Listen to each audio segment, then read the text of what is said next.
Good day, ma'am. I'm Ransky Paul S. Hugo from BSTM 1.10, and I'm from Group 3. And alongside with me, we have Jade Ramirez, Mary J. Madronio, and Maisel Laksama. So for today's agenda and presentation, we're gonna answer all the questions in milestone 1, 2, and 3. So for our title, Digital Dominance, How to Support Social Media for Tourism and Hospitality Growth. So for the milestone 1, question 1, the group initially proposed the SE topic analyzing the potential of media in tourism. Because the tourism industry has increasingly used the digital marketing strategies and social media to market destinations, engage guests, and preserve cultural heritage, thereby promoting the Philippines' rich culture and diversity. So for the question number 2, the final tentative title became Digital Dominance, How to Support Social Media for Tourism and Hospitality Growth. The shift likely reflects a focus on the digital aspect of media and an emphasis on using social media to drive tourism and hospitality development.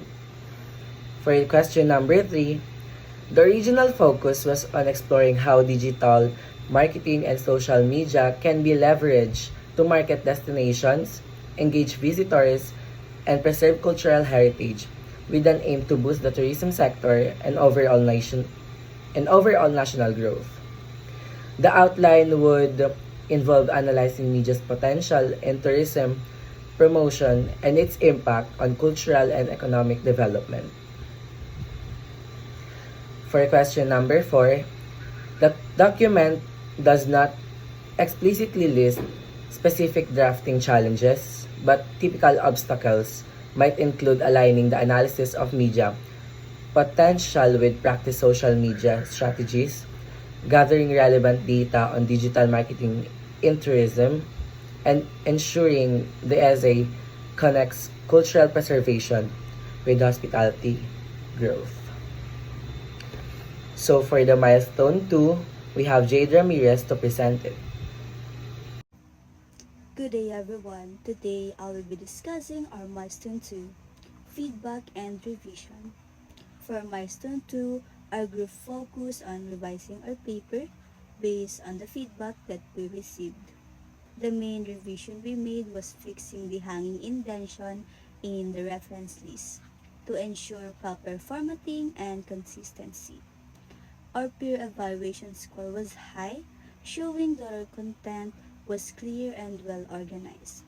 However, because of the zero tolerance policy, the missing hanging indentation in our reference led to a zero grade.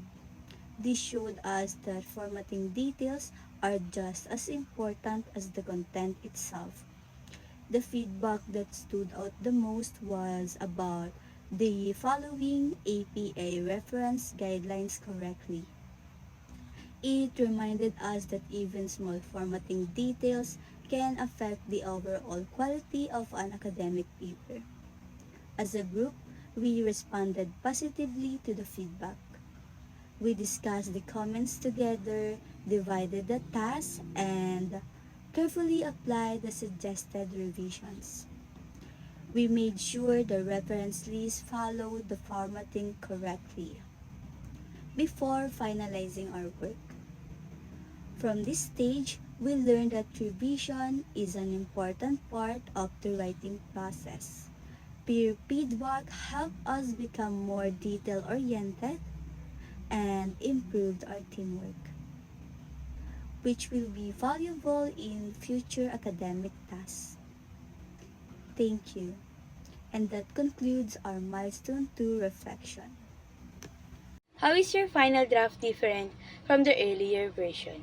The transition from the earlier version to the final draft of the digital dominance represent a significant evolution in both academic depth and critical perspective, while the other versions serve as a foundational exploration of social media benefit for tourism.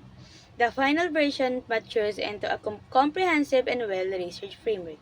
It successfully balanced the advantages of digital growth with the complexities of modern technology integration, which is now recognized as a more effective and powerful tool in promoting significant places due to its global reach and the convenience of disseminating information with a short time of span.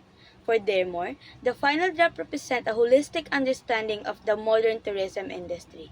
This paper successfully argues that for the Philippines to remain a competitor in the global market, it must harness the usage of social media not just for promoting, but as a tool for sustainable development and cultural pride.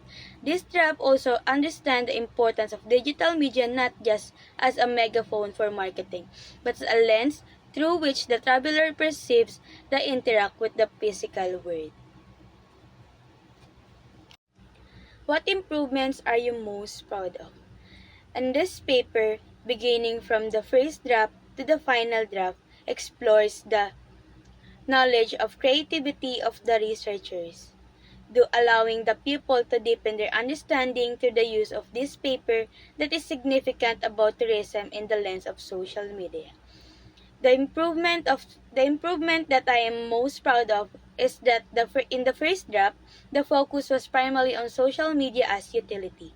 However, through deep research and creative refinement, the final draft elevates this is to a study where not just the researcher will benefit, but also the travelers.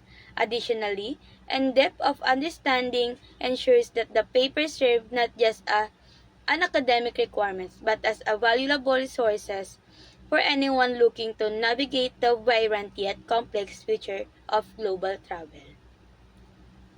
As we reflect on our experience with collaboration, we realize it's a skill that is essential for achieving shared goals. We've learned that effective collaboration requires building essential skills like active listening and emotional intelligence. Setting clear goals with measurable success criteria and leveraging technology platforms to facilitate meaningful connection. Personally, we've found that collaboration helps me grow both professionally and personally. It allows us to learn from others, share our own knowledge, and work together towards common object. We've also discovered that it's crucial to model collaborative behavior from the top, where leaders listen to others, receive feedbacks, and share knowledge and expertise. Some key collaboration skills we've developed include active listening, paying attention to others, and responding thoughtfully. Problem solving, working together to identify and resolve issues. Adaptability, being flexible and open to changes and new ideas. Clear communication, ensuring everyone is on the same page. Accountability, taking ownership of tasks and responsibilities. To improve collaboration, we've learned to set precise goals and objectives, recognize others and contribute and give credit where it's due, identify obstacles and address problems cooperatively, place group goals above personal satisfaction and recognition.